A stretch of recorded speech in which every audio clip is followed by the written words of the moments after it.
বন্ধু চল 15 আগস্ট সাপানাতে ঘুরে আই গা। চল চল ঘুরে আসবি। হ্যাঁ চল।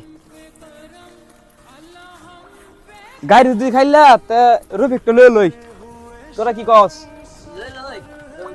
আরে এই ভিখারিটা পয়সা নাই, ভিখারির কিলো যা ভিখারি পরে টিয়া দাগালি চলতেছে। ওই রা আমি হুমারি রফিকটা আনি খারো। হ্যালো রফিক, আয়ো সাপানাতে ঘুরে আই গা। হ্যাঁ হ্যাঁ সে যায় মত আয়ো তোর বাবু চান্দা এই যে আন্ডা বইতলা আছে। হ্যাঁ আয়ো আয়ো ঠিক আছে আয়ো তাহলে। হ্যাঁ আয়ো ভালাইছে বন্ধুরা বলে যাইবো সাবানালা ঘুরবার লিগা আইগা। বন্ধু তোরা সাবানালা যাইতাছস? হ্যাঁ সাপানালা যেতেছি। ভালাইছে আমি যে কালি মাছিটা হুঁচি সাবানালা মাছি বলে গিয়া ঘুরে দেখছি ভালাই, কিন্তু আমি যে একদিনও গেছি না তো ভালাইছে আমি আইগা। বালা তো বই নিজের টিয়া দাও না, পরে পরে খালি যাবার চাও, পরে পরে ঘুরো খালি। বন্ধু খারাপ হর জায়গা তোরা আমার মার সুখ, আমি যাইতাম না রে।